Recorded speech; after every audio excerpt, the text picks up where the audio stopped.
Hello दोस्तों, आर्थिक बातें की यूट्यूब चैनल में आपका बहुत-बहुत स्वागत है। दोस्तों, इस चैनल पे हम लोग हमेशा फाइनेंस और स्टॉक मार्केट की बात करते हैं। तो फाइनेंस और स्टॉक मार्केट से रिलेटेड मैं आपके लिए एक टॉपिक लेके आया हूँ जो कि बहुत ही ज़रूरी टॉपिक है और उसे समझना बहुत ही ज़रूरी है।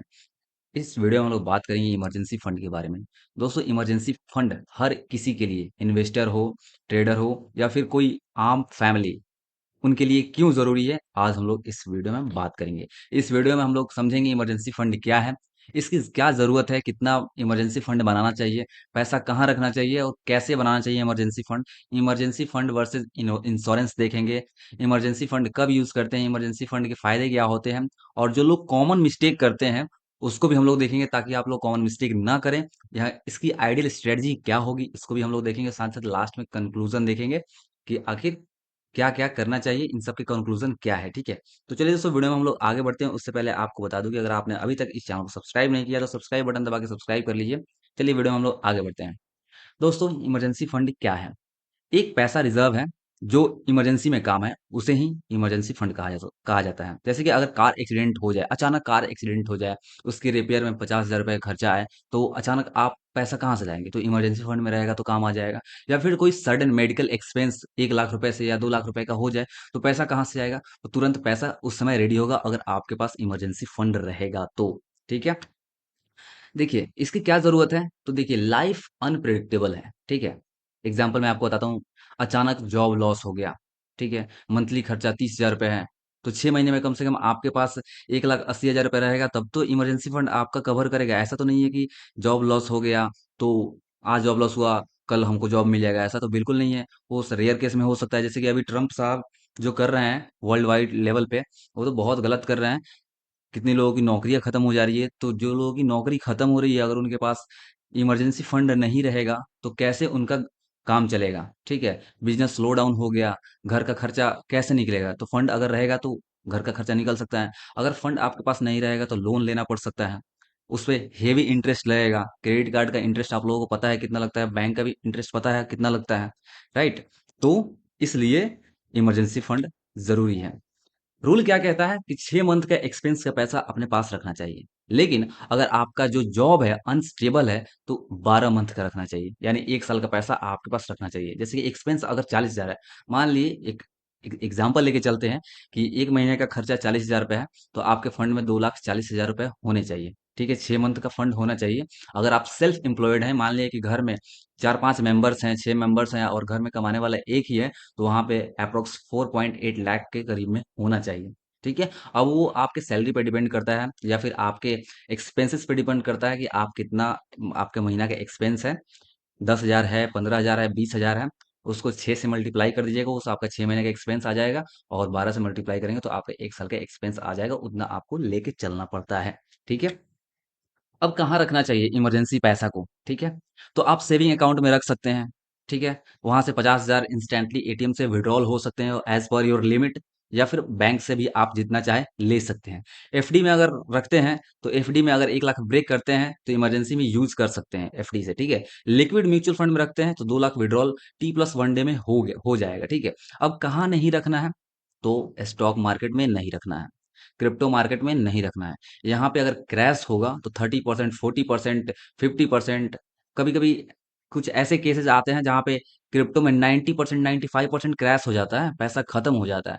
तो स्टॉक मार्केट में और क्रिप्टो में अपना पैसा पार्क नहीं करना है। ठीक है, इमरजेंसी फंड को सेविंग अकाउंट में, एफडी में या फिर लिक्विड म्यूचुअल फंड में रख सकते हैं या फिर ओवरनाइट में भी रख सकते हैं।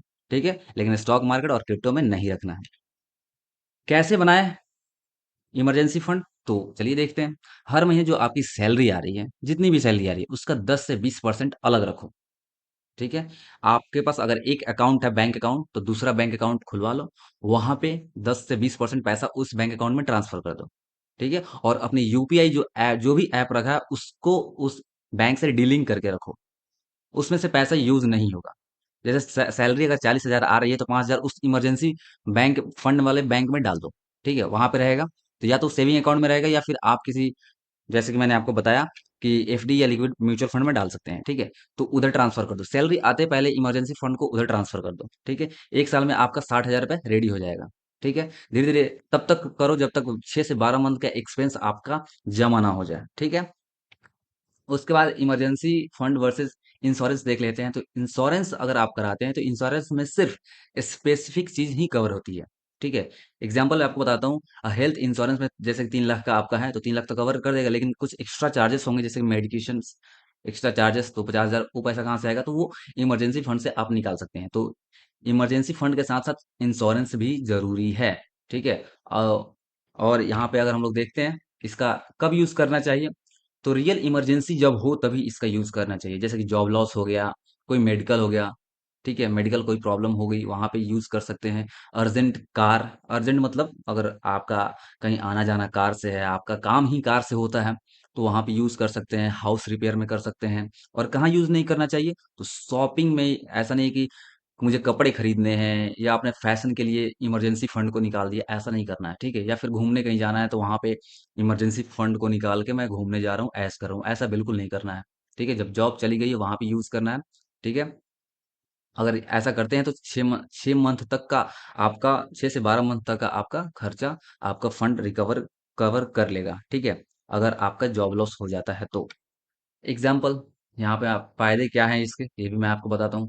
स्ट्रेस फ्री लाइफ जिएंगे आप। ठीक है।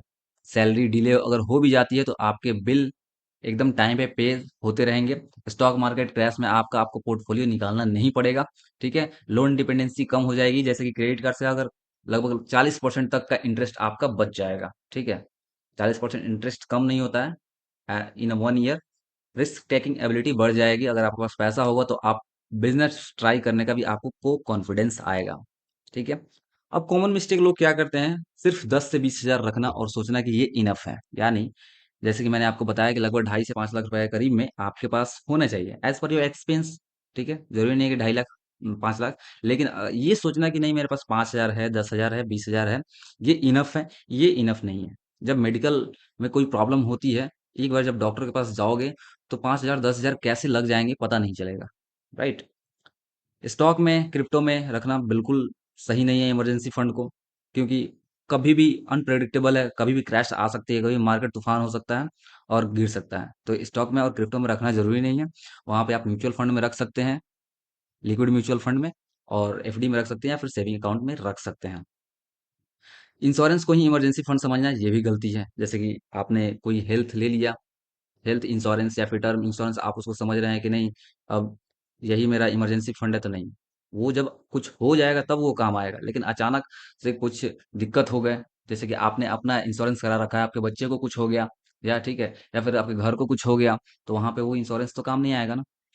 और फंड को शॉपिंग, वेकेशंस में खर्चा कर देना ये भी सही नहीं है, ये भी कॉमन मिस्टेक्स में आता है, तो ये सब आपको नहीं करने हैं। आइडियल स्ट्रेटजी क्या होगी, तो स्प्लिट फंड स्मार्टली, यानी फंड को कैसे स्प्लिट करना है वो मैं आपको बता देता हूँ। 30% आप चाहें तो सेविंग अकाउंट में रख सकते हैं, 40% अपने पैसे का एफडी करा देंगे तो वो सेफ रहेगा, 30% म्यूचुअल फंड में डाल देंगे तो वो आपका अच्छा रिटर्न देगा। ठीक है। एग्जाम्पल, अगर 30 लाख 3 लाख का फंड है तो 90 हजार सेविंग अकाउंट में रख देंगे, 2 लाख 1.2 लाख यानी 1,20,000 हम लोग एफडी में रख देंगे, और 90 हजार का लिक्विड म्यूचुअल फंड में डाल देंगे, यानी डेट में डाल देंगे तो उधर से भी रिटर्न बनेगा, यानी तीनों जगह से रिटर्न बनेगा। मतलब पैसा खोने के चांसेस बहुत बहुत 0.9% चांस है कि पैसा आपका खत्म नहीं होगा। ठीक है। तो दोस्तों, आज के लिए बस वीडियो में बस इतना ही। वीडियो अच्छी लगी तो प्लीज वीडियो को लाइक कीजिएगा, चैनल पर नया तो प्लीज चैनल को सब्सक्राइब कीजिएगा। मैं आपके लिए ऐसे ही अच्छे अच्छे टॉपिक्स वाले वीडियो लेके आते रहता हूँ फाइनेंस से रिलेटेड, जिससे कि आपको फ्यूचर में आपकी काफी मदद होगी। और नॉलेजफुल मैं लर्निंग वाले वीडियोस लेके आता हूँ जिससे कि आप भी सीखेंगे। ठीक है। तो दोस्तों, चलता हूँ, मिलते हैं नेक्स्ट वीडियो में।